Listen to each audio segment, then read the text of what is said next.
everyone. Welcome aboard. It is your host, Wild Conductor on this wild ride, Demetrius Villa of the American Rail Club. Hope you all are doing well.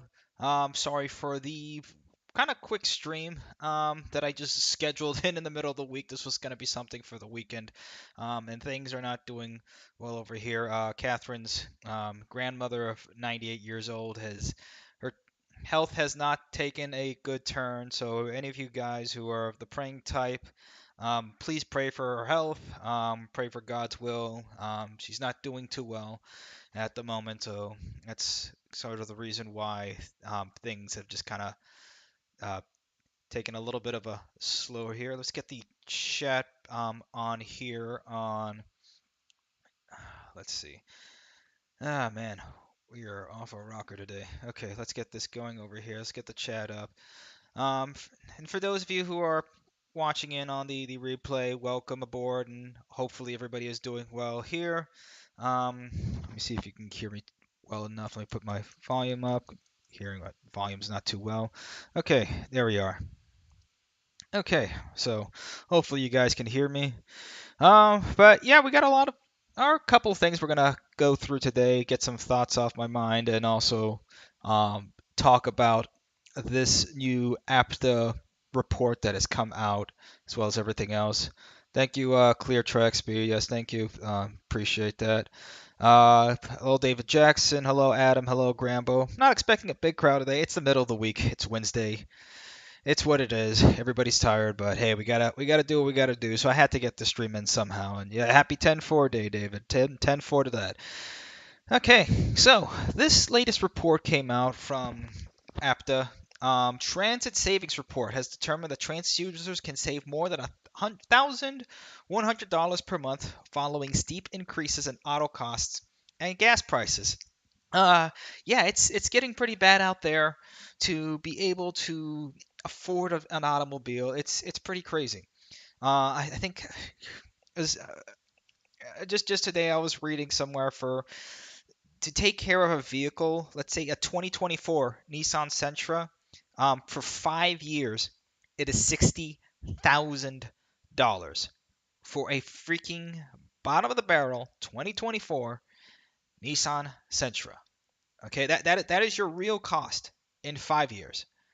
Okay, apart from the cost of the car, the capital cost of attaining a car, maintaining it, fueling it up, and keeping it all, $60,000 over 5 years. Do you know what $60,000 could buy you?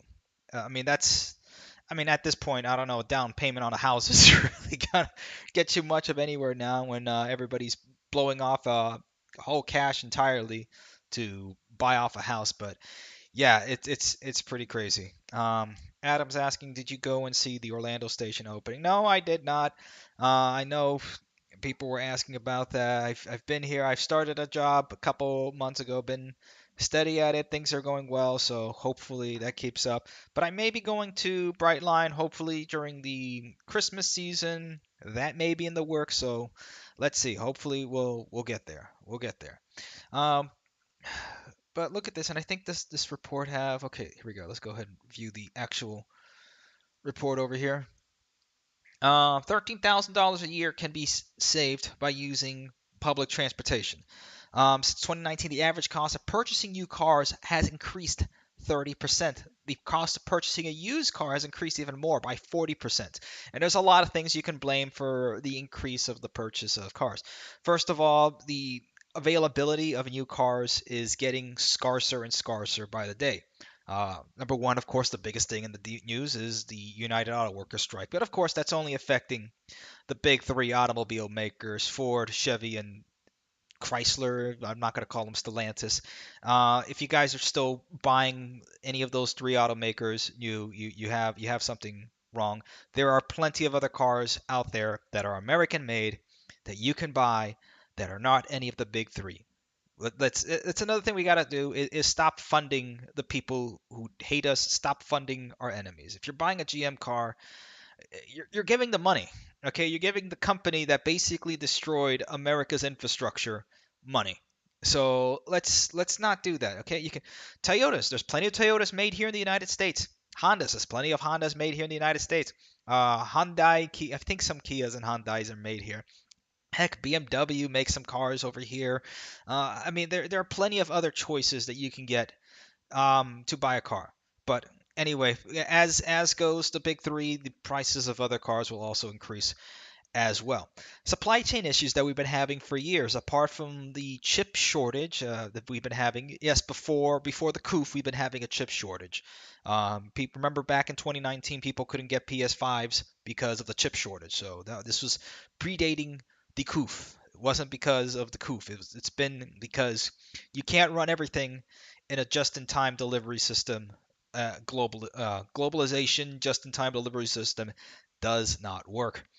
Apart from that, the increase of debt has also increased the price because if people have to take debt, you have a debt cycle where people have to take out more debt in order to buy more things. Hence, the companies will go ahead and increase the values, or increase not increasing the value. It's still a car. It's still a steel body and iron and plastic and four wheels. It's not increasing the value. It's still a car. But yeah, I mean, everything has been getting ridiculously expensive. And used cars, I would say probably the worst thing that has happened to the used car market and has never recovered has been Obama's Cash for Clunkers program. It was an absolute train wreck, pun intended, to the used car market because before, you know, you can buy a used car. It was funny. I was watching that part. In the first Spider-Man movie with Tobey Maguire, where he's looking to try to buy a car to impress Mary Jane, and he's looking like they have like muscle cars for $2,000 and cars for $500, and he's like, oh, I'm gonna go ahead and go into a wrestling match to win the prize money to get the car to impress the girl. But look at the prices of cars back then. Yes, you could buy a car before Obama, for a couple $100, maybe a couple thousand if you wanted to get something, and it'll last you fine. But yeah, no, he wanted to go ahead and give his friends, yeah, was such a great president, to go ahead and help big business, to help GM, who still owns several billion, I think $9 billion of their $40 billion stimulus that they got to bail them out, to bail out a company that can make good cars. But yeah, that's one reason the used car market has never ever recovered from that. Gasoline prices have also increased. So yeah, but transit fare prices have not increased since 2020. That's great. The problem is in the United States, and we've said this plenty of times before, is that there's a kind of a lack of transit within the United States. It's not like in some other countries where you can just get up in the morning, walk downstairs, or take your bike or walk to the nearest train station, get somewhere, walk a block or two, or take a feeder line or a bus that uh, feeder bus, and get to your place of work or get to wherever else you need. That's not really feasible within most of the United States. Okay. Apart from that, yes, places that where you do have it, like in San Francisco and New York, they're not safe anymore. They haven't been safe for a good bit. Um, yeah, and that's probably the main reason. And we've talked about this before on a previous stream. That one of the biggest reasons that nobody wants to talk about why people do not ride public transit here in the United States is because number one, they feel it's dangerous.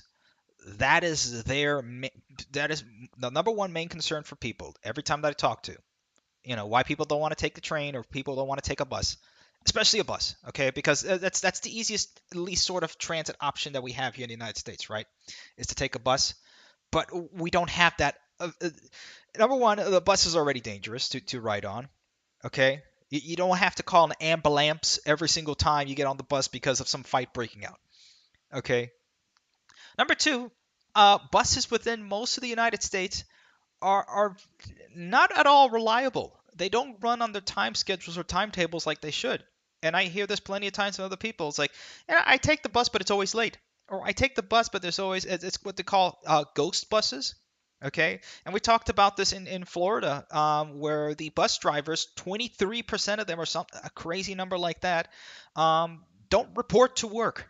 So you can't get buses on time if you don't have bus drivers. If a fifth of them every single day are just going to take a siesta and go to the beach instead of actually driving a bus. Okay, now there's a whole bunch of bigger issues with that, but it's that's the problem, is that the entire market in the United States has concentrated itself through the bus, and it's I'm not sorry, through the automobile. Okay, it's an absolute conspiracy that we all know about. It's an actual real thing that happened. You can look up the streetcar conspiracy, and you can also say that yeah, it's this is what's happened. Okay, that's sort of the issue. Now, again, look at the prices of new and used cars. Look at this. From and remember when I made that Tesla video that the average price of a car was $35,000? Yeah, within the last 4 years. I mean, how time has risen. Look at that. Over $10,000 for the average price of a new car. And for a used car, $28,000. Now, everybody keeps saying, "Oh, it's going down. It's going down." Compared to what? Compared to 2019, before all this garbage happened? For it to go up, we're talking about 30%. That's insane. Um, and then it's not like you're even getting a good car either half the time now. Let me see. Look at this. Vehicles with 100 to 150,000 miles are selling for 40% more, and vehicles with 150 to 200,000 miles cost 28% more. So if you want an affordable used car, you have to look for something over 200,000 miles. Now, cars can last more than 200,000 miles. There's several examples of Toyotas and that have gone a million miles or more, or Volvo or something, but those are older vehicles that were made to last. Like a lot of late 80s and 90s Japanese cars were ridiculously overbuilt to last. But you don't have that anymore because of planned obsolescence. And the Japanese companies have also had to play the game too. Okay, a new Toyota is not going to last as well as an old like '98 Corolla. It's just not the same. I mean, it's better than Mazda at this point, or Nissan's a couple years ago with their CVT issues. Yeah, and then look at the rising gasoline prices. Okay, remember back in the summer of 22 when you had $5 gasoline. It was crazy. Now, of course, there was that one point during the coup that gasoline almost went back down to $1. We almost saw that, and that was because of several black swan events. Number one, the coup. Number two, Russia and Saudi Arabia fighting over the price of oil, and they were trying to price themselves down out of the market. So they just had a pricing war that just drove the price down. But here we go. There's the top 20 cities for ridership. And how much in monthly savings you can get. San Francisco is, of course, an unlivable city at this moment. It's ridiculously expensive to live in. Um, and that's another thing, is that our generation it's near impossible for anybody to live here at this point right now. Um, Monthly savings, you could save yourself $1,403 a month, which let's be honest, and this is compared to actually owning an automobile. Because to get a lease, and you can look now, especially with the increase of of of the interest rates. Okay, not only the increase of interest rates, I'm pretty sure everybody has not had a good time economically, so they haven't been able to make some of their credit card payments or some of their payments on time. Okay. Or they've had to take a break, or they've been laid off and say, I need a couple months so I can be able to get a job and I will pay back on time. The credit card companies don't care, and they will ding your credit score. So then now if you get a job and you have to go ahead and buy a car, or if you need to, because that's the only way you can get around in most American cities, okay? If you have to, now you're going to be paying even more. For a Toyota Corolla, I think that and let's look this up because it's gone absolutely ridiculous. Um, let's find like the cheapest car that you can get, okay? Here, we'll just bring up Toyota, okay? So let's go ahead and search for a vehicle, right? The cheapest thing that we can get, right? Let's see. Yeah, I wish I can get a super. Probably, if I could get anything, I'd probably get the GR Corolla. But let's go for. Let me see. We have the Corolla hatchback. Okay, no, the 2024 Corolla. There you go. There you go. Starting at 21 900, which you're not going to get for 21 900. Go to offers. See what we have over here. Um, let's just put in Miami. So let's just put 33180 or something like that. There we go. Um, let's see, 299 a month, 319 a month, 3,618 due at signing. And that's for 36 months, right? And that's a lease. Okay, that's actually not that bad compared to some of the offers I've seen over here. I thought the cheapest I saw was like $500, and that was with 800 800 score of credit, which I don't think anybody at this point has right now. If you do, good on you, but most Americans right now are not doing too well right now. But this is the price of a car, plus you have to get insurance, plus you have to fuel it, plus everything else, right? Oh, no, this is for a Camry. See, I didn't ask for a Camry. Yeah, I don't know how you're gonna get 329 a month at signing. I mean, you used to be able to get cars 99 a month, 199 a month. 329 we're getting to like $500 and stuff like that. But that's my point. It's just getting ridiculously expensive. Not only that, if you live in a place like San Francisco, or especially if you live in a place like New York, like in Manhattan, you have to usually pay for a parking space or garage space, which is insanely expensive. So that's on top of that, what you got to do. But yes, those two cities are cities where yes, you do have working transit. But have you seen some of the things that have been happening in New York and in San Francisco? Okay, we've said it here multiple times before. It probably deserves its own video, the violence that's going on in American transit systems. But if you know, you know. In Boston, let's talk about Boston over here because this is the third city, and this is something we want to talk about. So Boston's having a little bit of an issue over here, and this is another problem here that we have in America. We're already fighting a rigged battle against the oligopoly of the conspiracy, including the government at large and the automotive companies, particularly the big three. But on top of that, we also have to deal with a failed political system, which can't seem to build a train system correctly. They spent $2.2 billion. So not only did they spend an exorbitant amount of money, we spend the most amount of money per mile, period. Okay, we've talked about this before. A lot of our videos do need updating, but probably one of the biggest one is like why are trains so expensive here in the United States? It's because of the lobbying and spending, and the amount of corruption within the United States legal system that requires so much money to be spent on everything else but the actual construction, the actual raw materials, and the actual labor. Okay. Now, labor is already, for some projects, more expensive than in other countries, which is funny because in other countries they can be able to afford a life there, but here in the United States you can't even do that. But yeah, this is ridiculous. So this is this is Boston, $2.2 billion, and they messed up so badly in the construction of it that the train itself is forced to go a max speed of 3 miles an hour, or else it could derail, and it's faster to walk. This is the ridiculousness. So where's the working transit in America apart from a couple of other tiny minute places? Okay, yeah. So in Portland, you have a good okay working system. New York, yeah, sure. Just don't get shanked or robbed, or choked out, whichever. Uh, in San Francisco, don't get robbed or whatever else.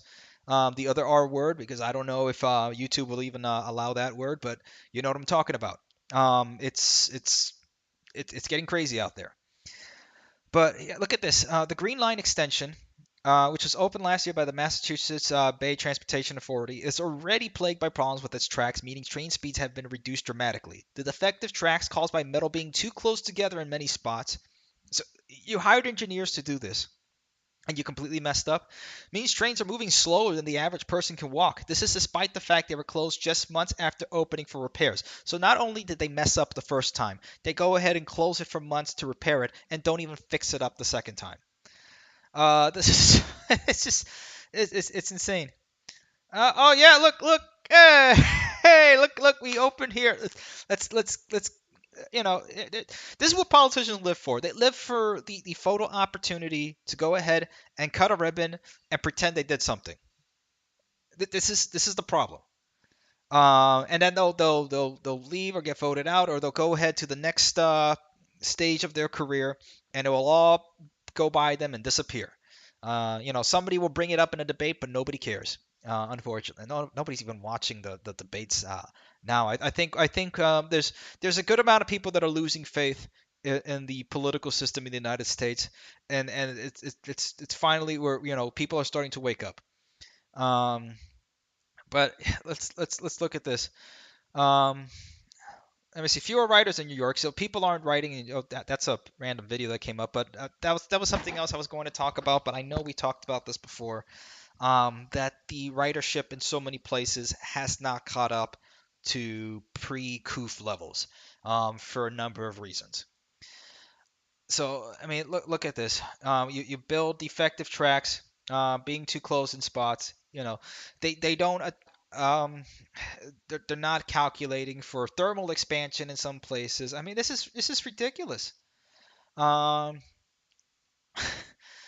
we know we have significant work to accomplish, and this is by General Manager Phil Eng. Said in a statement when he took over the embattled transit agency in April, we have remained committed to addressing infrastructure problems that we have inherited, caused by years of disinvestment and past decisions that have led us to this point in time.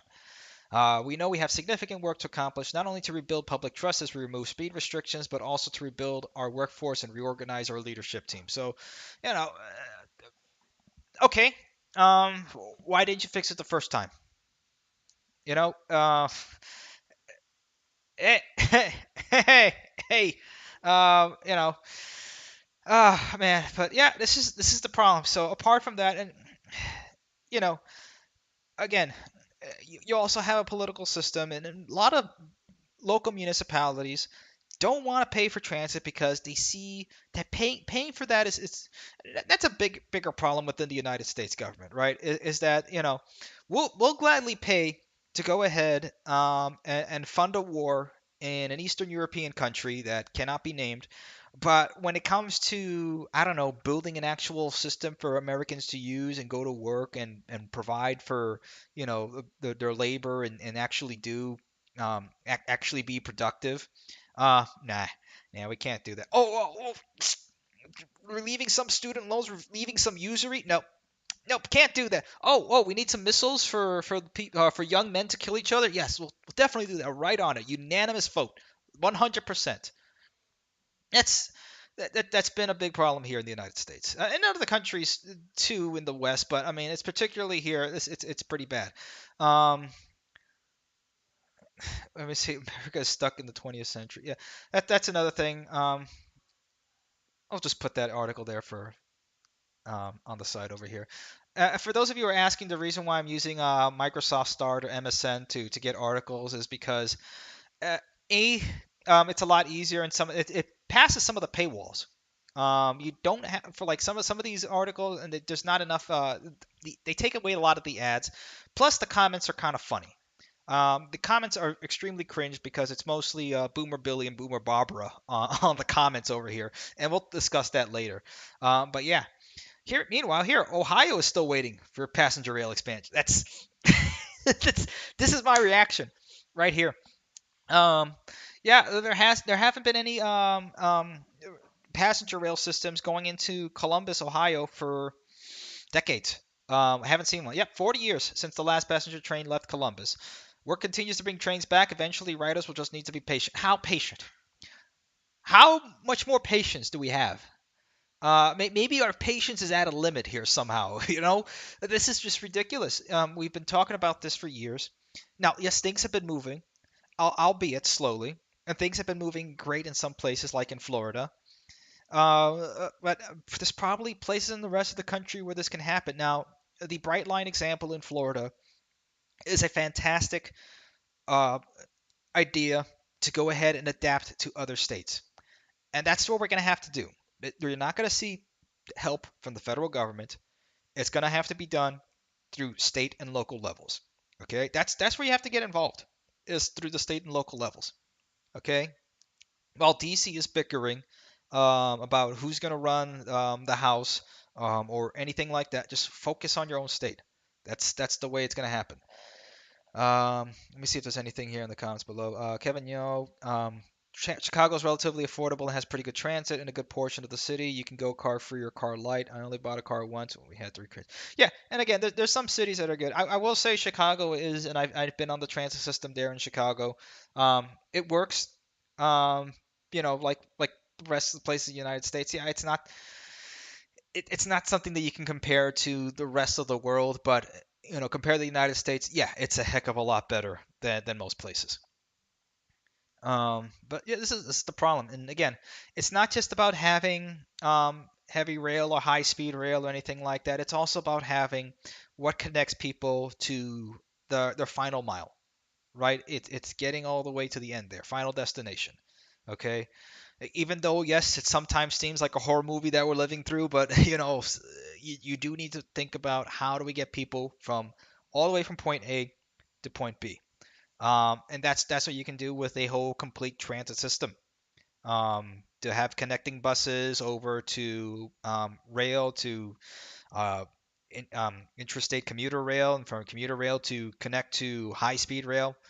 That's all things that we can go. That's what we can do. Um, Let me see. Let me see. JS fan. San Francisco is fine. Demetrius only knows San Francisco through a TV screen. Dude, no, I've been to San Francisco on a layover. Never really want to go there again. Okay, please. So don't. San Francisco is fine. It's just needles and homeless all over the place, everywhere. Yeah, no, dude. Even like I just like we went to like the wharf on a layover there, and it was like even that this was back in 2017, and even then it wasn't all that well. I guess people, I don't know, it's just they don't seem to, they just kind of seem to ignore everything and live with horse blinders on through life. I don't know, man. Um, but yeah, the whole country just we need to fix this up. And it's gonna take it took several decades to get to the mess where we are. It's gonna take several decades to fix this up, if not more. It's always much more of a slog. Let's put it this way: it's a lot quicker to break something. Like let's say you take a lamp or something like that and smash it like that. It's a lot quicker to break something than to build it back up again and take some gorilla glue and fix that all up. That takes a heck of a lot more time. It's gonna take a heck of a lot more time to fix what we're going through right now. But things are going in some places at least. There's some movement over here. Like here in Connecticut, they're ordering Siemens locomotives over here. Six dual mode locomotives from Siemens. So that's pretty good for their Metro North Railroad in the tri-state area. So that's good. So overall, the contract includes options for up to 171 locomotives. Okay, so that's pretty good. So 27 were ordered in 2022. The newly ordered units will be delivered through 2027. So probably like what 2035, 2040 or so. You get that. It seems a long ways away. In a way, yes, it is a long ways away. In 2040, what? I'll be 40, 48, 40, 47. Yeah, about that. But it's yeah, it's gonna take a long time, guys. But this is a good thing at least in dual mode, top speed of 110 miles an hour in diesel mode, 80 miles an hour in electric mode. So these are pretty good. Okay, so at least we're getting somewhere here in some places. But in other places around the world, they've been moving pretty fast. Okay, of course, we know China. They've got their first cross-sea bullet train near the Taiwan Strait, in a pretty precarious spot as well. We're not going to get too much into the politics of what's going on over there, but look at this. China launched its first high-speed rail that will travel across several bays and skim along the coast of a southeastern province of Fujian near the Taiwan Strait, state media reported on Thursday. A bullet train departed from Zhuzhou, the capital of East China's Fujian province, Thursday morning, setting up an opening of 172-mile Fuzhou Xiamen Zhengzhou rail line, Xinhua reported. My Mandarin is not that well. I am much better with my Japanese. My Nihongo is a heck of a lot better than my Jungguo. Uh, China's first cross sea, cross a large bay. I wouldn't say sea, but okay. Rapid line with bullet trains that will travel over bridges across three coastal bays and hit top speeds of 218 miles an hour. State media said. Okay, yeah, so this is what they built this a heck of a lot quicker than this. I would guarantee you they probably started building on it like 3 or 4 years ago, while Boston was building that there built that doesn't even work. Meanwhile, they can go ahead and build over oceans, build over bays, build massive bridges, and get 218 miles an hour trains with little to no hassle. Okay, yes, they've had that massive the worst train wreck for high speed rail in history. But look what the Chinese government did too. I think they sentenced the former minister of the railway in China to death. They either decapitated him or hung him or something like that. I mean, imagine doing that in the United States for a lot of our corrupt politicians. That would never happen with our current political system. I mean, and say what you want about, yeah, I absolutely hate communists, but they're building stuff. We're not, and it has to do with political will, right? Because this country did have political will. We did have it. We were able to build massive networks of railways, even roadways, and everything else in between. Massive skyscrapers, cities. I mean, the overseas railroad, okay, which was known as the eighth wonder of the world. Okay, we did build an overseas railroad. Okay, it went through the Florida Straits. It went across the Keys. Okay, for miles. And that was 120 years ago. Okay, you got to tell me that as technology has progressed here in this country, that we've become worse. We can't get back to the moon. You know, yeah, to the point that some people even think that we didn't get to the moon. Now, I'm not going to go here and debate whether we did or not, but it, it just sucks. We're not doing too well anymore. We'll get there somehow, but it's going to take time. It's going to take time, and it's not just China, because China now can export this technology and be able to make money off of it, and uh, essentially use it to lobby to other countries in order to have a political foot in their countries, right? So look at Indonesia. With China's help, Indonesia launches Southeast Asia's first bullet train. And this is from CNN from October 2nd. Launched Southeast Asia's first ever bullet train, a high-speed rail line that will connect two of its largest cities. A $7.3 billion project, part of China's Belt and Road Infrastructure Initiative and largely funded by Chinese state-owned firms, opened to the public on Monday following a series of delays and setbacks. Originally scheduled for launch on October 1st, a grand inauguration ceremony was held at the Halim railway station in the capital of Jakarta on Monday, attended by President Joko Widodo and First Lady Iriana, as well as several cabinet ministers. The Jakarta Bandung high speed train is the first high speed train in Indonesia and the first in Southeast Asia, with a speed of 350 kilometers per hour, Widodo said to the applause of the crowd, before sounding a red alarm to signal the beginning of official service. Yeah, I mean, look, we got Brightline going, right? So that was our big win for the month. But Indonesia, okay. Now I know for a lot over the heads of a lot of Americans, Indonesia is not a country that really comes to mind, but it's one of the most populated. I think number five most populated country. It's definitely in the top 10. Okay, it's a big country. Um, but yeah, look, now they have an actual real high speed rail. Okay, full on, full electric. Close to 200 mile an hour bullet trains. While we're still here trying to figure ourselves out. Okay, we're getting there, but it's gonna take time. Now, Brightline West is an example that can finally happen, but we'll get there at some point. Again, it's all also about political will, right? Because I'm pretty sure Indonesia moved heaven and hell to go ahead and make this happen. Okay, and to have some sort of political affiliation with China now, which is that's another thing. It's a sort of diplomacy that China is really taking this from in order to go ahead and build. They're building their own sort of axis in a sense, if you want to take it that way, with countries either do debt diplomacy like they're doing in Africa or wherever else. Meanwhile, in the United States, we've had look where's the Monroe Doctrine gone? You know, we spend inordinate amounts of money to go ahead and fund drug kingpins, and then go ahead and send, Green Berets to go ahead and train other um, kingpins and drug lords to take them down. It's pretty crazy. All right, Matt Law, you need a little bit of a break over here.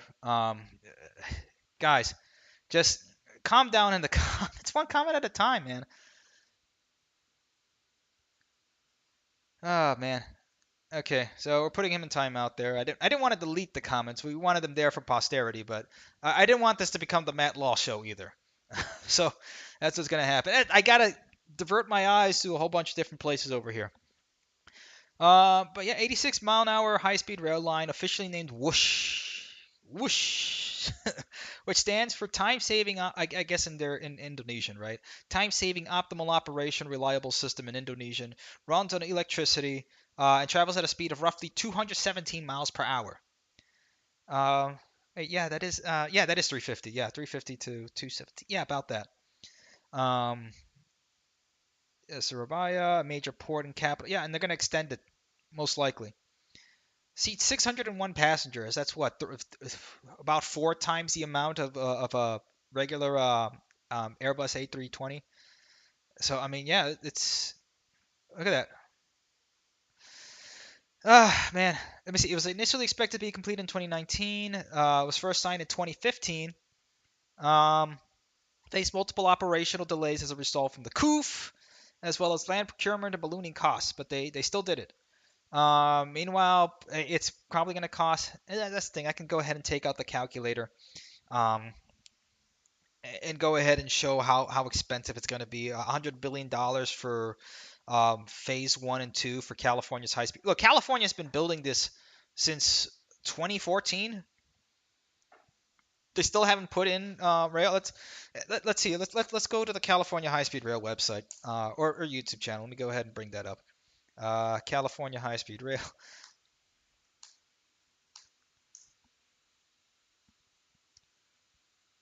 California High Speed Rail. What would it really take to finish California High Speed? Okay, where's the actual channel though? Here we are. Construction update. I want the construction update so we can see them not putting any actual railroad. They're building high-speed concrete, as we call it here on the show. Again, we hope for the best. Oh, looks like they're also taking a. Okay, no, here we are. Okay, awarded nearly $202 million. Okay, and then now they're doing videos in Spanish too. So they're doing an English video and a Spanish video. Okay. Um,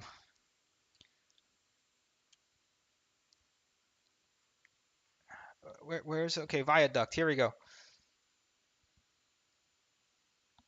Here we are. Another viaduct. High speed concrete. And now doesn't want to load. August of 2023. We've been at this for how many years? Close to 10 years. And this is where we are here in California. Here we are. We built a viaduct. Here we are. No rails. No rails. Because we're still trying to figure out who's going to be doing that part of it. You know, it's crazy. It's absolutely not. Look at that. Here we go. Another great separation. There we go. This is what we have to show for in nearly 10 years. We moved some dirt. This is what it will look like when it's all done. A billion years from now. Yep, this is what they got. That's it. That's it. Meanwhile, Indonesia has that. Alrighty. Boy, do I have more bad news for you guys.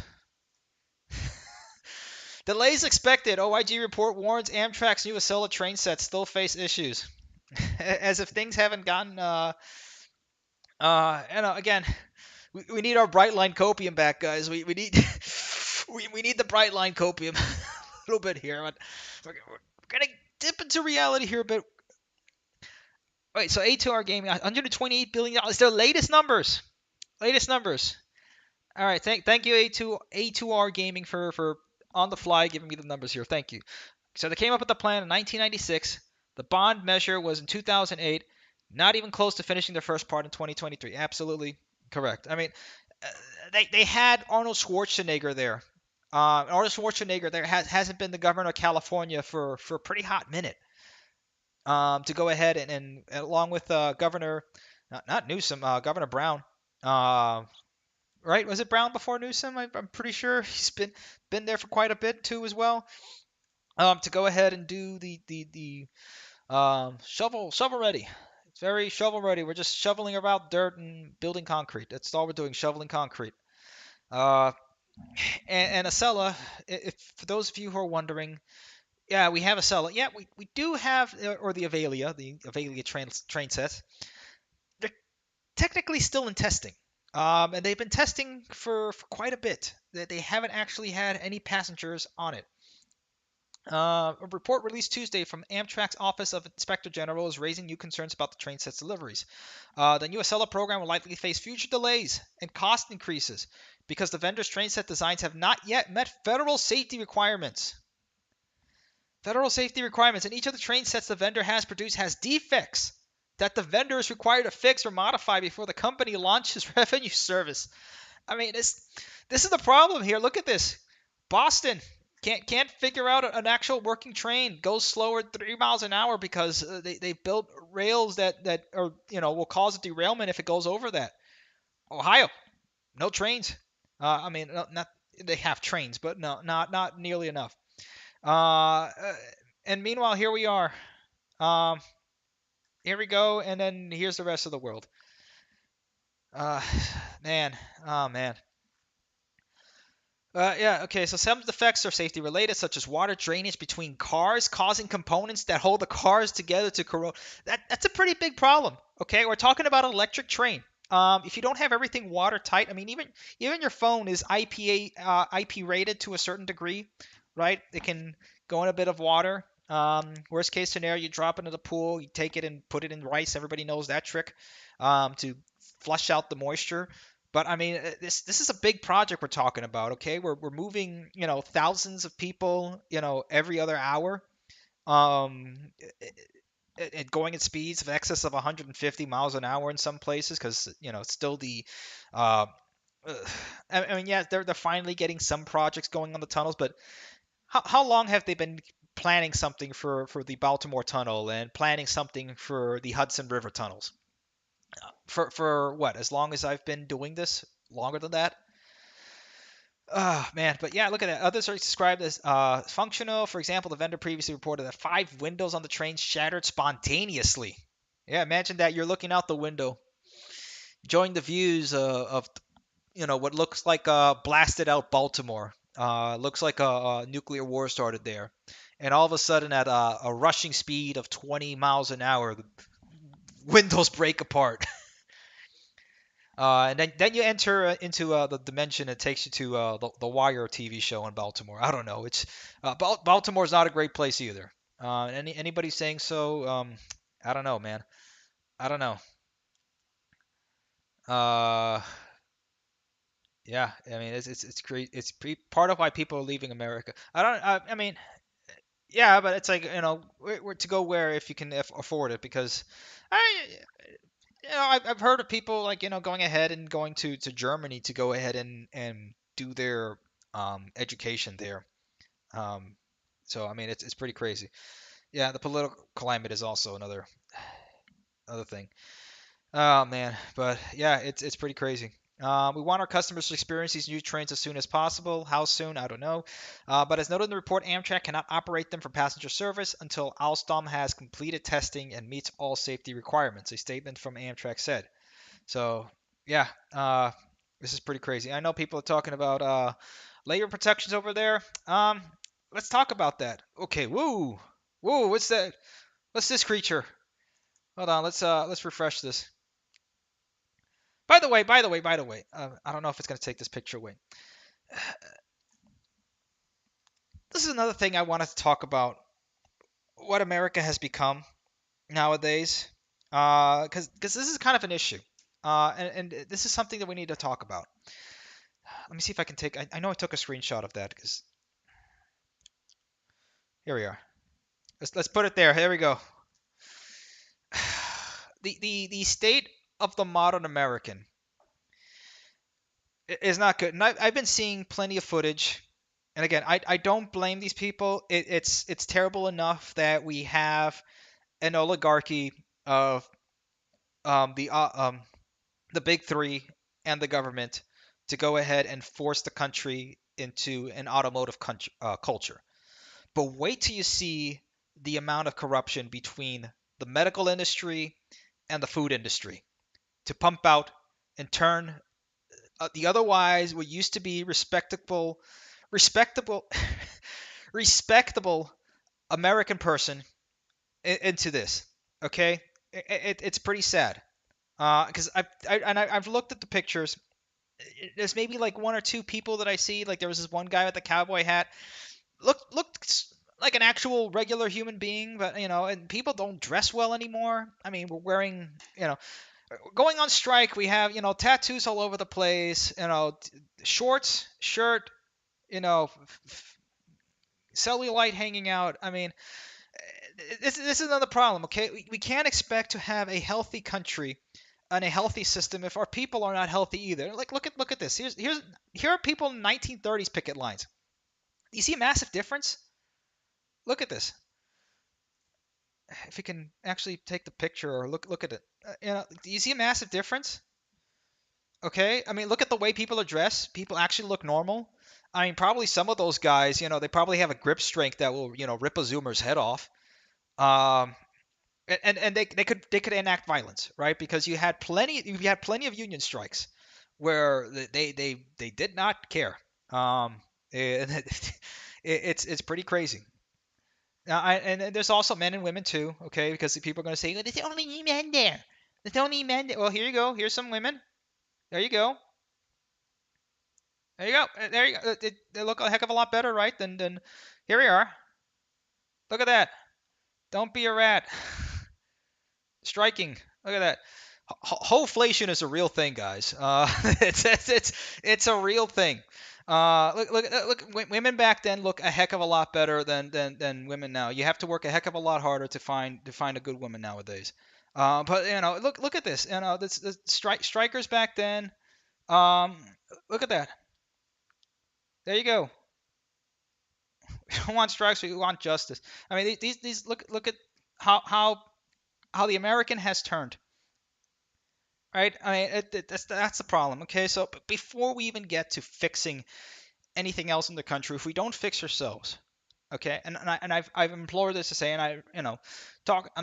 I'm speaking as I'm actually doing this stuff. Okay, I was benched close to 255 for 8 reps today. So yeah, I'll go out there and start building the railroads myself if I have to. I probably won't mess up like like this crap here. But I mean, that's another thing, guys. It's like we our country is only as strong as our individuals and as our families are. If we don't have strong families, our country is going to fall apart. Okay, and the family system, the individual itself has fallen on pretty hard times. Okay, and again, I don't blame you can't blame most people when the food it's the same thing. They're forced to go ahead and to get into a car, right? More or less in this country. Okay? It's the same thing when you go to a grocery store and 95% of the stuff you see there is garbage food. Okay? And the lifestyle that we're leading here in the United States because America's become a country of consumers. We're not citizens or consumers. Everybody wants to be a consumer. Okay? So this is a citizen culture. This is a citizen culture. This is a consumer culture. All right. So that's something we have to get in here, and it has to be said. Okay, it has to be said. Okay, because this channel is not about just building railroads. Okay, it's about building a stronger nation. That's what building a railroad and building an infrastructure system is about. A strong infrastructure system for a strong nation. And we have to have a strong nation first before we can actually build that. So we have to get there at some point. I mean, look at this. They're getting uh, the unions used to be the ones doing the violence, right? Remember those good times? Now, shocking reports of violence against striking workers. Let me see. 5 picketers were hit by a car by an unidentified employee at GM's Flint Processing Center. A UAW member and an unnamed state senator were hit by cars at a picket line. UAW members had guns pointed at them by non-union contractors at a Stellantis plant in Ontario, California. Yeah, what happened? There was I remember a series on History Channel, The Men Who Built America, and of course they put as the robber barons and all these other people as the Carnegies that built America. Now it was the American family that built America, okay? Because Carnegie did not build, or did not smelt the steel, okay? It was people who went out there and on their blood, sweat, tears, and labor built it. Okay, and there was that one, I forget which strike, but the one strike that like they showed like the union workers like getting like all like gunned down by a whole bunch of Pinkerton contractors. Oh no, no, no, the unions had an actual cannon there. They had some they were packing some ordnance. Okay, they were not just there getting gunned down like in slow motion to the sounds of a sappy History Channel song like that, as they're falling down. No, they were they were shooting back. Uh, I'm sorry, Americans have become weak, pretty weak. But yeah, it's just pretty crazy. Uh, Meanwhile in China, let me just go ahead and play this video over here. Get a break. In China today from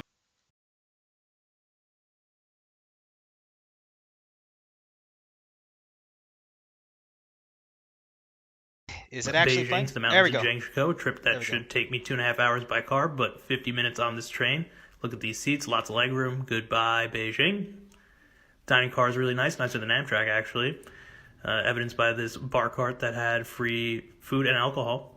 It is cold in China, so frozen water over this nice infrastructure. Did somebody say free alcohol, free food? I'm sorry, I had to stop it there for that. I had to stop it there. Yes, this train does go very fast. A little bit more scenery. Hello, windmills. And there's the Great Wall at night. Yeah, China went from being a backwater, the butt of jokes, they're starving people in China to being an actual viable threat to the United States and building up. Yeah, so they have some buildings that fall apart. How many buildings here in the United States are not falling apart? We have buildings collapsing over here too, like the one in near Sunny Isles Beach in Miami. For all the live leak memes of China, we're not that far behind either in terms of that. Uh, this is an article I saw over here, and this is going to go to a larger point that I want to talk about. Um, a little thing over here. The surefire way to save America's cities: do what Tokyo does.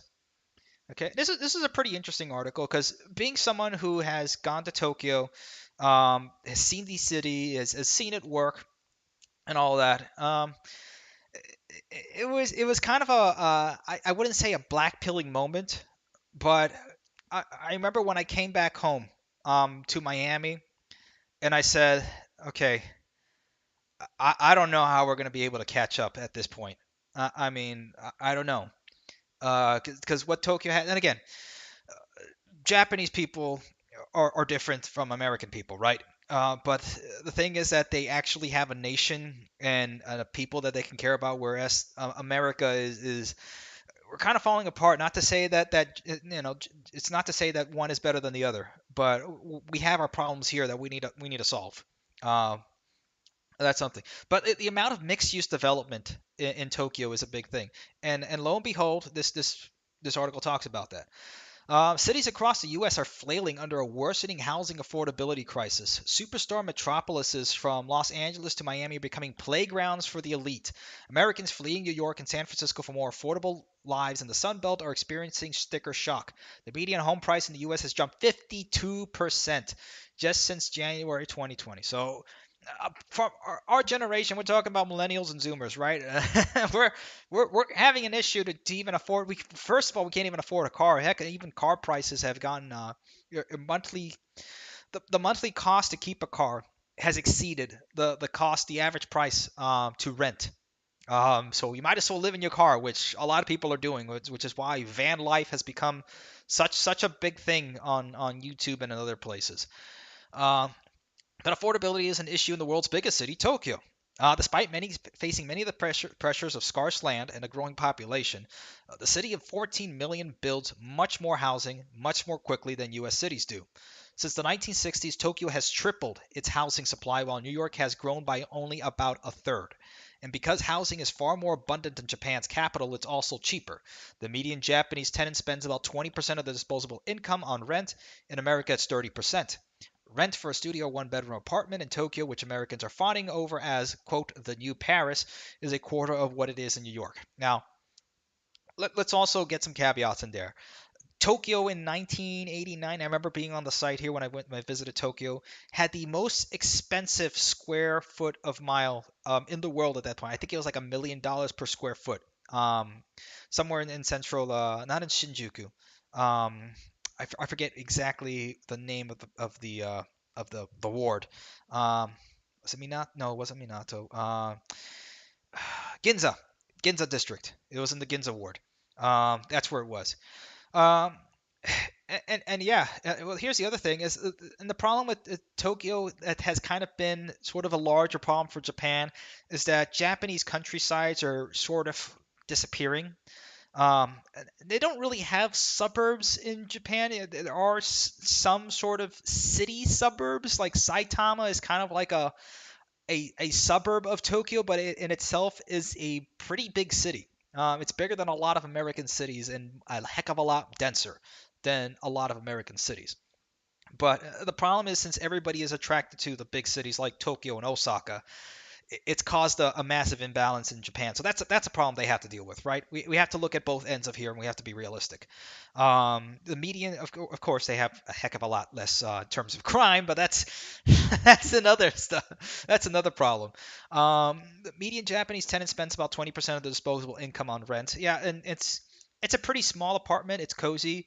Again, in the United States, we very much um, take for granted things like a washer and a dryer. In Tokyo, you're very lucky if you have a washing machine and dryer. Well, hang it out the window or hang it in your bathroom. That's the dryer, which kind of you have to look at it both ways. Yeah, it's not as convenient, but it does save you a good amount of money. Um, still, that's sort of the thing. In September, when New York City Mayor Eric Adams unveiled his plan to build 100,000 new homes, he pointed enviously to Tokyo's ability to keep housing costs down by increasing the supply of housing. How are we allowing Tokyo to do things better than us? He asked. And it's funny because close to 80 years ago, we bombed out half of Tokyo. Basically in the worst bombing in human history, by the way. Close to estimated of 120,000. It's sort of like, Dresden. Nobody talks about Dresden either. How, we firebombed that. It's not a war crime if you win, though. Okay, so you have to win to not be charged for war crimes. But we basically killed 100,000 people in Tokyo and burned half their city. But hey, they were able to rebuild. And meanwhile, look at Detroit. Um, and that's the thing. Housing advocates across America are starting to ask the same question. Yeah, because we're not building suburbs. They're not building suburbs over here. In the United States, we're building suburbia because it helps the bank. It increases the debt cycle here in the United States, even if all those suburbs are empty. And if not, well, you're not going to be living in, $300,000, $400,000, suburban homes. You're very lucky if you're able to do it. Part of the answer is that Build Happy Tokyo isn't in control of its own housing policies, and most of what happens in Tokyo would be illegal in America.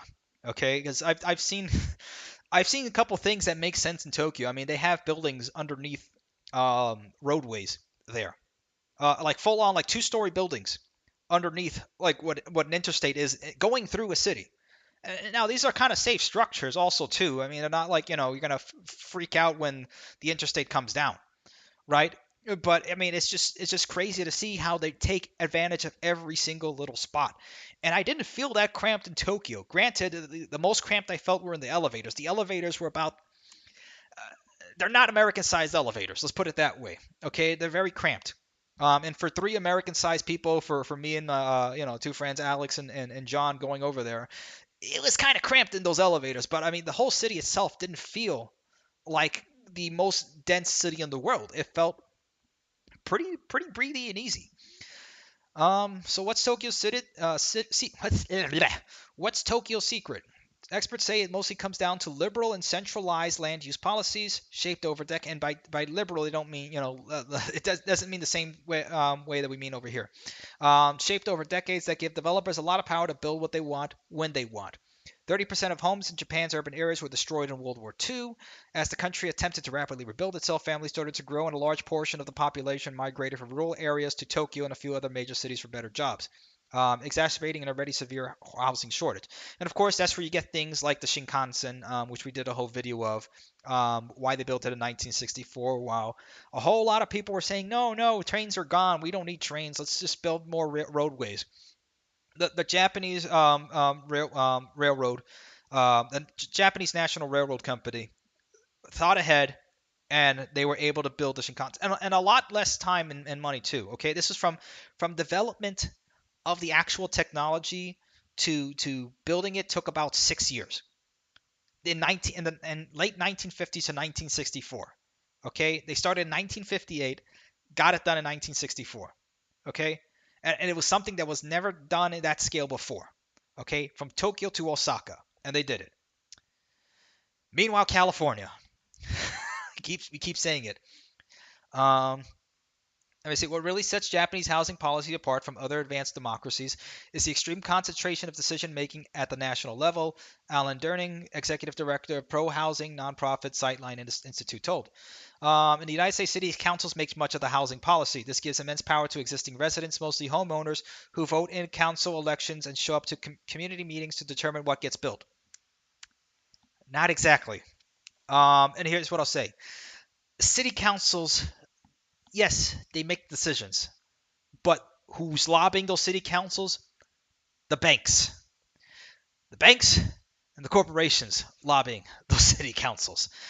That's where you get the problem. And I was driving through the other day, and I saw this. Let me see if I can bring this up. SR. I think this was it.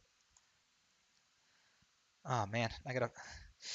So out in the boonies here, outside of Indianapolis, in more of the quiet areas, more rural areas, there's been a massive issue where they're building a whole bunch of suburbs and destroying what was used to be arable farmland, what used to be beautiful forests, what used to be greenery, destroying them and putting in more suburbs. More suburbs because the consumer must consume. And a lot of towns and cities are getting tired of it. Now they feel powerless, but they're getting tired of it. So again, it's not really the city council's doing it. Let me see if I can find that. Ah, man. I know I visited this website yesterday or the day before. Now I can't find it. But anyway, okay, it was a website here for a local area that they're trying to stop the building of not just this large conglomerate of housing and construction. Not only do they want to build a whole bunch of housing in suburbs here, they also want to put a a junkyard to store about 7,000 cars, just there leaking into the river. Okay, so all the oil, all those fluids within the car will just be leaking into the ground, leaking into the river, polluting even more. And they also want to build another Walmart and other stuff. So how much can we're going to cover the whole entire country in blacktop, so we can have Walmart from sea to shining sea that you have to drive 3 miles to because there's really no other mom and pop shops around. Um, I'll find that website because I know I've visited. It's somewhere in my search history. It's got to be there. But yeah, this is the problem. Let me see. Ricardo Noel in Tokyo did not experience a suburban sprawl like America. Yeah, it's absolutely true. That's sort of the issue. Uh, and again, in collectivist Japan, housing policy is designed to benefit the most people possible. When national authorities make the decision, the broader community's interest in having an abundance of housing outweighs the opposition of neighbors or the banks. And again, there was also issues there because in the 90s you had the bubble economy in Japan, where the banks were just basically funding absolutely anything they could. But again, it's a different people, it's a different culture. You cannot just put it one for one here in the United States. If neighbors complain about a new apartment building going up on their block, tough luck. Local government officials will say, "Oh, I cannot do anything for you." Said yeah. So again, local government officials can't do anything. So again, that's the issue. Business professor at Pennsylvania State University. In Japan, NIMBYism can't exist. Centralized zoning leads to more inclusive outcomes, while handing power to local interests tend to worsen inequity. Um, and again, this article was kind of weird because I wouldn't say it's about the same thing that we're getting into here. It's also the zoning laws here in the United States, right? Because you don't have mixed use zoning laws. Zoning laws are very much skewed for building more strip malls, for building large projects, for building, more suburbs, right? Because you can't, let's say, I mean, because in the space of a suburb, you can build a pretty good sized community. You can have a corner store or something like that to go ahead and have. I mean, when my mom grew up in Miami, she had to walk down a block to. They had a grocery store there, and it was about the size, maybe about like the size of a 7-Eleven without the pumps, without the gas pumps there. You can just walk in and buy groceries and walk back home. Now to go to, let's say, a Kroger, you have to get in your car, or to a Walmart, you have to get in your car and drive 3 or 4 or 5 miles. Okay, you can't just walk. Okay, now it would make sense. It would make sense to have those sort of amenities in a small space, but you don't have that. All right, hold on, give me a second, guys. Okay, I don't know who's calling me on Skype just now. Ah, boy. But anyway, yeah, and that's it's A2R gaming more classical liberal. Yeah, if you want to say that, I'm not a fan of liberal in any sense. Honestly, it's become an issue here in the United States where it's taking it's gotten us to a lot of problems that we can't account for now anymore, right? But that's where it is. Um, but yeah, this is the problem. Um, hold on, guys, give me just 1 second.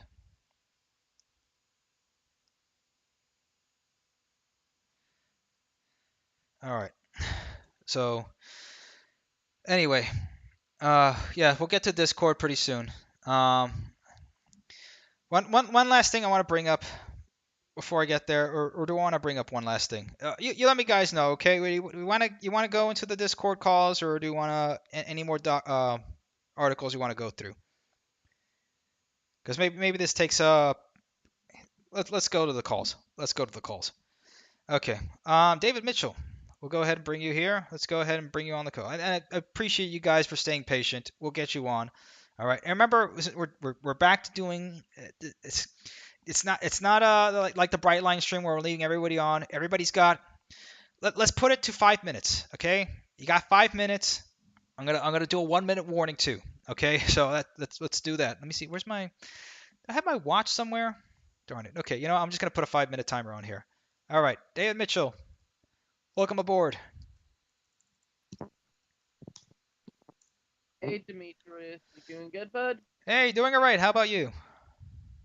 Good. I caught the PO 90 Palmetto today with the Phase 1 Heritage Unit, or technically the Day 1 Heritage Unit. We shared it in the live stream chat. Nice, nice. How's everything else going over there, man? Well, it's something I would think about. You remember last week when we were talking about how that like car company, like dealership, and car insurance and gas station and mechanic hate transit? Right, I believe you were talking about that. Yes. Yeah. Like they all work together. And like when a transit project up if it involves rail, they're going to try to protest or get some of their goons in to be dead against it. Am I right? Now, I agree with the fact that they're not agreeable towards transit, but I mean, I'm pretty sure you can find some examples of car dealerships or other car-related industries protesting against rail projects. But Be- I mean, if you have like an actual example, then we can say, yeah, here's an example of that happening. I know for a fact in Illinois something like that happened where they put a law in where you can't even build light rail. Oh yeah, no, we have that here in Indianapolis, where they basically banned throughout the whole entire, except for a couple places, because you have the South Shore line to Chicago, which has been existed in existence, but they made sure to ban the construction of any sort of light rail line in any place within the state of Indiana. So that's Like yeah, it's like how is that free market principles? And like especially in a Republican state. How's that free market? you, if you ever go to one of their meetings, call it out on what it is. Like if you get a chance, if I were you, call it out for what it is and point out the people who wanted it were doing it in an ill intention. Am I right? Oh yeah, no, and I've done that sort of stuff before. Because Um, I remember when you did that one time you did that, you got three people arrested. Am I right? I didn't get anybody. Nobody got arrested that time, David. But I got the bailiff or the security guard had to take me off the mic. But yeah, but nobody got arrested. Again, don't I'm for I'm anybody talking in the about the audience, three don't corruption get charges. arrested. Being political. Okay, don't get arrested. It's not a good thing. Dimitri, I'm talking about from almost a decade ago when you got them three Florida people are, in trouble for, corruption, if you know what I mean. Well, I know, yeah. Well, North Miami Beach has always been a pretty corrupt city. I mean, we've had 4 mayors in a row that have been arrested, indicted and arrested and sentenced. So yeah, I mean that's yeah, Chicago's got some catching up to do.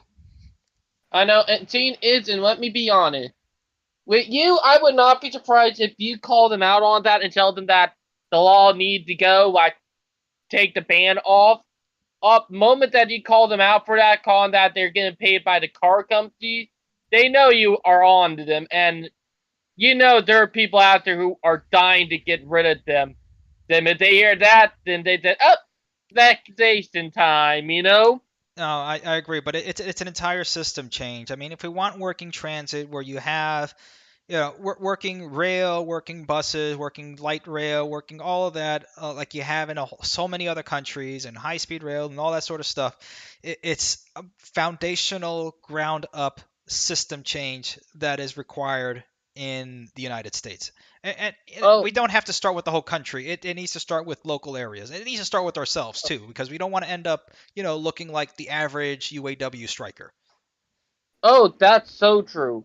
Yeah. But I can say, moment you go in there and call them out on it and point out that they're being paid by someone like the car companies, I know for a fact that their competition or like their competitor is going to try to get someone to go in to investigate them and get them impeached or charged with corruption charges. Oh yeah, absolutely. And Charges. well, I wouldn't say corruption charges because again, they'll charge you with corruption if they don't like you. That's how it works in this country. You only get charged if you're an enemy of the state. If What's you're, going? it's a political farce. But when we have said that, and the time's up, but I'll just finish off with this, but and I'll let you get one word in. But like we saw for Florida, not all aboard. The group that was going against the Brightline project at the time, you have Bob Crandall, the former president of American Airlines, front $1 million to this lobbying group to try to kill that project. So yeah, And we they have yeah, failed. and they failed exactly.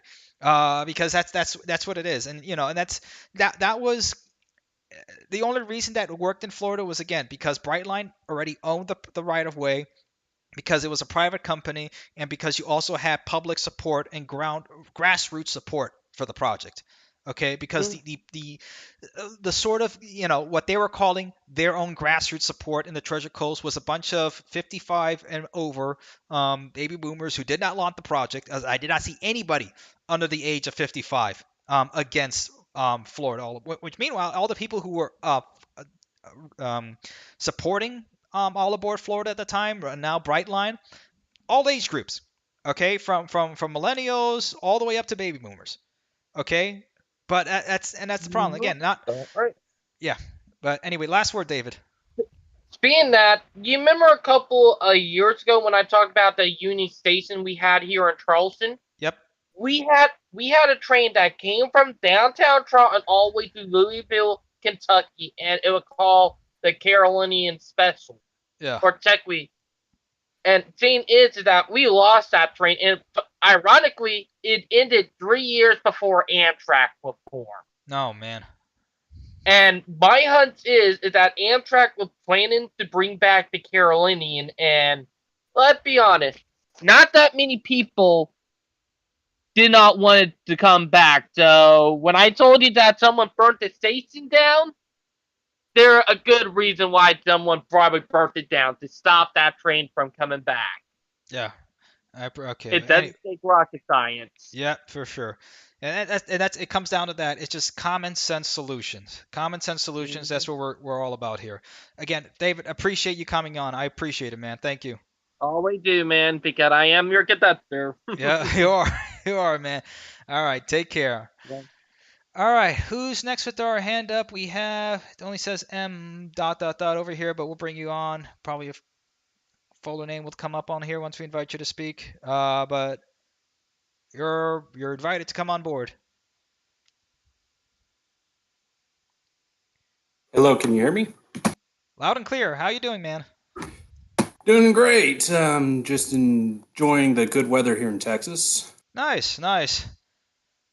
Yeah, it's finally not 90 degrees every single day. Yeah, it's finally starting to cool off over here, up here too. So hopefully we'll finally get into the actual autumn at some point. Yeah, I was going through the numbers that you provided of the $13,000 saved annually, but when I looked on the AAA site earlier today, it was a little over $10,700. So the numbers you provided might be just having more information provided, but well, let's just let bygones be bygones, right? Yeah, right. And we're talking about what a delta of about $3,000 or so. And I mean, this is they're taking this from an average of the top 20 cities by ridership, right? And I believe probably AAA is taking that across the United States of that $10,000 of annual car ridership. Yeah. So that's where that data is coming from. Yeah, but let's just hypothetically say that, let's make some assumptions. Let's say that such a transit system could be built out in your city, and based on the numbers that is provided for the DC Metro, it is about $38 for an entire 7-day week if you go off period, and about $58 on period. So let's hypothetically say, let's go $70 a week. Would that not be fair? Yeah, that's a good number. We can start with that. All right. So about $10 a day if you buy it full week out. So, okay, do some simple math. That's $10 a day. That's $3,650 a year. So even if we use AAA numbers, you're cutting car ownership by at least 2/3. Oh yeah.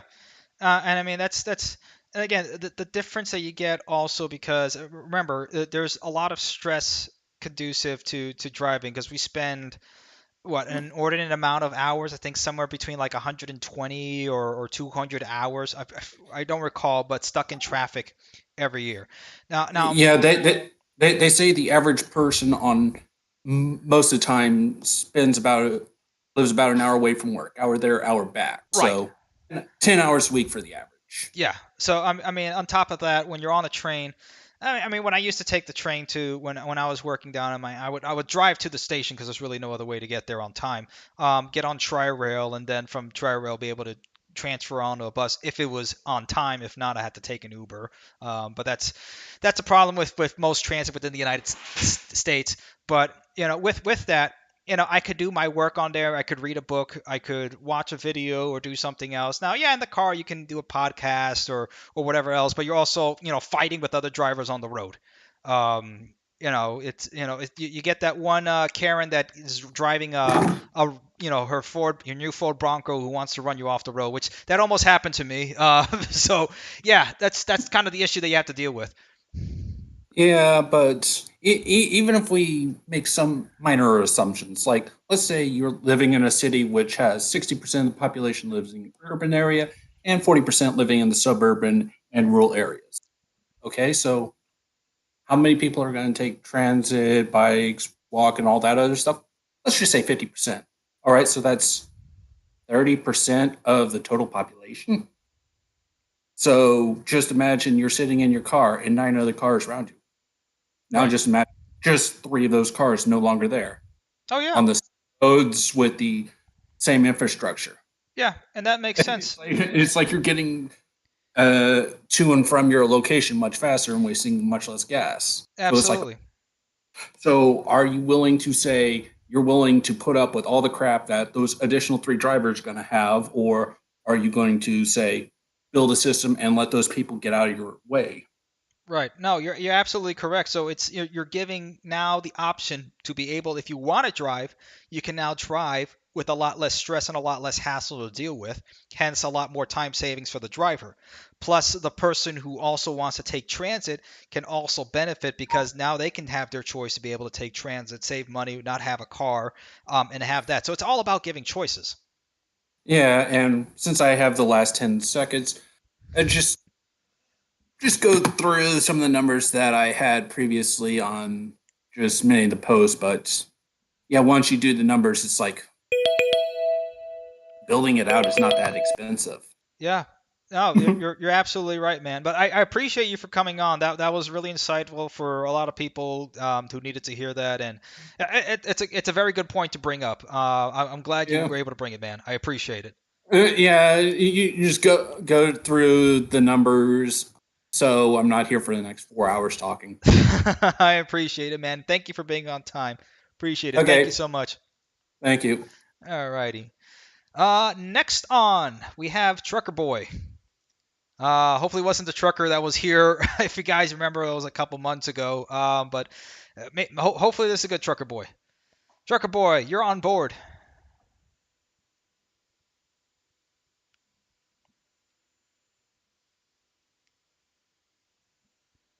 Trucker boy, you're on board. Your mic may not be working. For those of you guys wondering, I'll start the timer when the audio from the speaker side starts.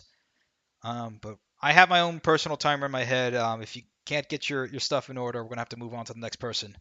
So trucker boy, get your stuff working. You got 10 seconds here, man. Going once, going twice, three, four. Okay, we're gonna have to go to the next color. I appreciate it, man, but we're gonna have to go to the next guy. Okay, S. Um, Star Force. I think it's Star Force. Yeah, Star Force. You're on board. Yes, I am. Can you hear me? Yep, I can hear you loud and clear. How you doing, man? All right. It's been a long time since I've been on here, especially considering hasn't been much activity from the channel in quite a while, and I'm glad to see that things are picking back up again. I know. I'm glad that we're starting to get up there, man. I appreciate it. Absolutely, and boy, has a lot changed here on my end. I had to make the tough decision earlier this year to move out of Chicago for probably some reasons that we've already described that you've already talked about a lot in the server already, and yeah, I'm just not liking where what's happening in Chicago right now, especially with all the with the new mayor and stuff, and it's not looking good. So I moved out to I moved out just outside the city, which I believe is actually it's actually a pretty good suburb. I'm sure you know where Evanston is, which is just north of Chicago. I think I've heard of it. Yeah. Yeah, so yeah, Evanston is one of those college towns, college suburbs that has some pretty good transit, and it has some pretty good alternative options to driving. Now, obviously, obviously the car is still king here, but the transit options for a suburb are actually really good because you have not only the CTA Purple Line, which mainly runs through Evanston and connects the city of Chicago. Especially during the weekdays when the purple line runs all the way down to the loop on the express route. And then it also links up with the up here also links up with Metro's Union Pacific North line that runs all the way up into Kenosha, Wisconsin. And it was actually about a year ago that I visited Kenosha on the Metro for the first time, and it's very surprising like how good like this is like probably one of the best. This is probably one of the best suburbs that you can ask for in to have in the U.S. because not only do you have the CTA and the Metro that you can connect to, but it's the downtown area, and even along the near the beachfront is actually very walkable and bikeable. Yeah, and that sort of stuff works if and that's sort of the way that the suburb is becomes less of a suburb and it's just more of a, it's still a connected part of the city because the issue that we have here in America in terms of the suburb is that issue of disconnecting itself from the city. Most people want to live in the suburb because they don't want to live in the city. They don't want to be connected to the city for reasons of crime or wherever else or anything like that. But that's when you can make things like that connect, and you have that sort of connection where you don't have to go ahead and drive into a city from a suburb. You can wake up and either bike or whatever, walk, depending on how close you are to the station, get there and, you know, be in downtown Chicago, by the loop pretty quickly, without much stress and error and having to deal with the traffic there. Exactly. And I think it's a lot I think well obviously it's a lot more like where I live now is it's more convenient for me, and I'm sure like this is the kind of these are the kinds of suburbs that I wish more were more common around the US. But I do want to note that once you get like a little ways to the west of the CTA and Metro tracks, it does become more sub. It does become have it does it is more of a suburbia style town. Once you get to the west, this is mainly like the area along the purple line. This is a very obviously this is a you have T where I am is a pretty TOD centric area, and then you go west, and that becomes more car centric, especially going further out into the towards northwestern suburbs. Right. But it's not too bad, but like you can obviously see like most people obviously choose to drive around here because it is easier to get around. It is actually easier to get around here because the roads are more open, and there's a lot more single family homes around here with some mixed use development in between, but not as much as you would find in Chicago, for example. Right. Anyway, thank you for coming on and sharing that, Star Force. I appreciate that. But yeah, it makes sense. Thank you for coming on, man. Yeah, my pleasure. Alrighty. Yeah, and I would say that's the other thing, guys. I mean, the days of like the 1980s suburb, Ferris Bueller and Wayne's World, um, we're gone and past that now. I mean, that's the thing is like, and you see this here in not just in Indianapolis. So, you can say Indianapolis is like every city USA, right? Um, the need to build suburbs further and further away from the city because people want to escape from the city instead of let's make the city a better place. Let's retake our cities and make them a better place. Okay, not to go in there and build whatever little BS gastropubs and then those BS 5-story wooden apartment buildings with a giant parking garage inside. No, build actual walkable cities. And that's another thing. I will talk about those 15-minute cities later because the same people who destroyed cities in the United States are the same people who want to make 15-minute cities. Can we trust the same people to do that? I mean, let's think about that. But that's for another stream. All right, next person, Brightline, Florida. Brightline trains. You are on. Is it the actual Brightline train that is coming to speak? The actual Brightline train is coming on board, guys. Here we go. You've been invited to speak, man. Come on board. Remember, 5 minutes, and I'm going to do a little better here with the 1 minute warning, guys. There you are. All right, Brightline train, you're on. Hello. Oh, by the way, we have a lot of Okay. All right, I can't hear you there, man. Can you? Are you there? Very barely. You have a lot of stuff in the background there, man. I guess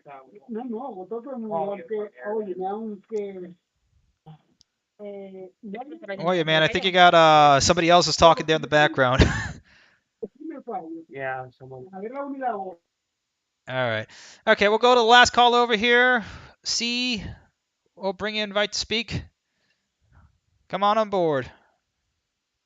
Hello, Demetrius. How are you? Doing all right. How about you, man? Good, doing fine up here in Toronto. Wow. Okay, Toronto. How's things up there? So recently the news has been not really well. Let me put it this way: that Toronto's basically is in, let's say it's really, the transit system here is basically a let's say it's a mess. So basically, the long embattled Eglinton light rail was delayed for another year again, and then another line, the Scarborough Rapid Transit line, was have to shut down early because the train got derailed, which they were going to decommission it anyways. Right. So yes, in regard to talking about transit thing, I noticed there's a very weird phenomenon, especially here especially down in the United States, is that the same people those people would like to say that a car's the ultimate symbol of freedom and investing in public transit is a prelude to socialism kind of thing. I just find it, as someone who has growing up in Asia, I find it pretty strange to have this mindset is pretty strange. Yeah, it's just a very weird thing here in the United States, especially since there's a lot of socialism already going on in the United States, where you're basically forced to have a car. I mean, isn't that more so? And you're forced to pay into the system where you really have no choice. I mean, how that can't be more socialist than that.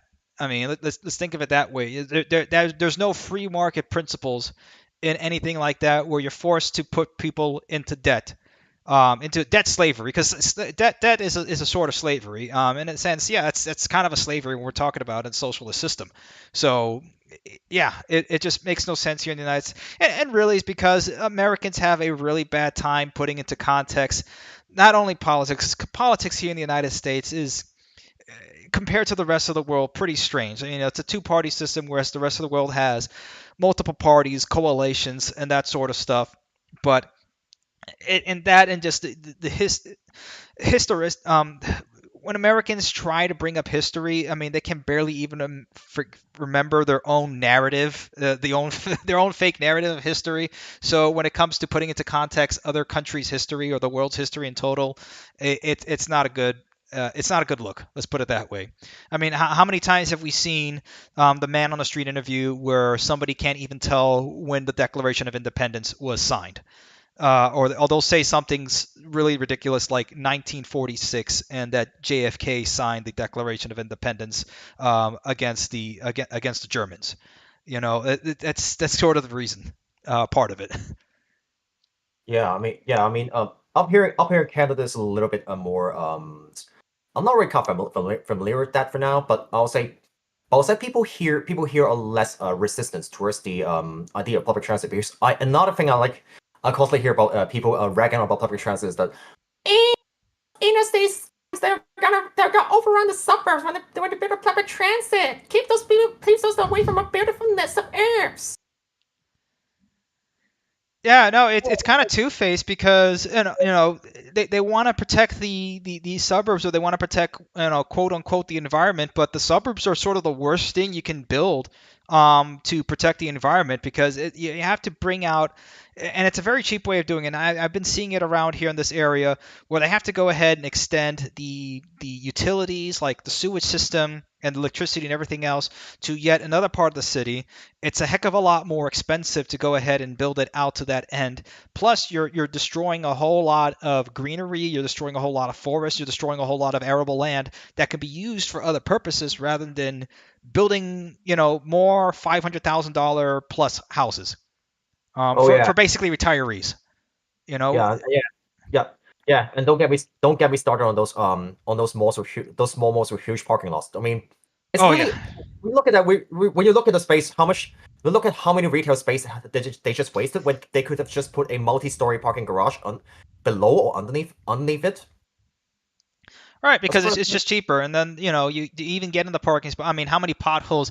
I had to go into Home Depot to go ahead and get something, and like the parking lot in Home Depot it's like you're going through you have to get like an overlander or something like that to go through it, because you're going through so many potholes. It's just ridiculous. no wonder why people want SUVs, because every trip just feels like off-road adventure. Yeah, and it Off-road. just and it and again it feeds into the worst part, right? Because now people are buying more expensive SUVs because they feel quote unquote safer in those larger vehicles, and those larger vehicles are definitely not more efficient. They're not sporty, and they're not utilitarian, but they're certainly very large vehicles, and they just keep getting larger and larger and more expensive. Yeah, and some I always tell people what car to buy, what car to buy is usually unless you're working as a contractor or basically any kind of hard labor job, don't buy a pickup truck unless you work in those jobs. Yeah, and I mean, how many times I've seen people with pickup trucks that they have it lifted up and they have 32-inch rims. It's like you're obviously not using that truck for work, man. You bought it because of vanity. You bought a $70,000, probably with the markup and everything like that, probably $100,000. You put in $20,000 for all the work that you put onto it for what? So you have to climb onto it every single time you go ahead and pick up something from McDonald's. Yeah. It's ridiculous. But anyway, man, appreciate you coming on here. Thank you for sharing that. All right. Thank you. Have a good day. You too. Have a good Take one. care. All All right. Bye. right. So that is everyone from the audience over here. So yeah, I think we're at 9:37 p.m. over here. I think that's a good time to go ahead and call it and pull into the station here, guys. Now we're at 37-minute stream, so that's good. But yeah, that was a quick stream to go ahead, relatively quick compared to some of the streams that we've done here, right? But yeah, go just a couple things here. Maybe we'll save a couple other things for the weekend, depending on where things are going. I'll try to give a little bit more. Um, a little bit more of a warning before we go ahead and do these streams. Again, we're getting back into the swing of things. So this is our third stream, third week. We're here. We're back. We're getting back into the motion of things, getting back into the rhythm. So we're doing good. We're doing good. So, and I am working on a video to come out for October. I'm at least trying to start out with one main video each month. I'd like to do it faster, but I think that's a good way to start out with. So we'll go ahead and work with that. And the video has to do with why another East Palestine is inevitable. Something spooky for Spooky Month. So that's what we'll do.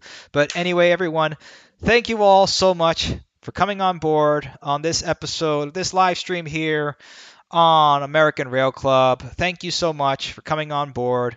We will see you all next time. Godspeed and take care. Thank you.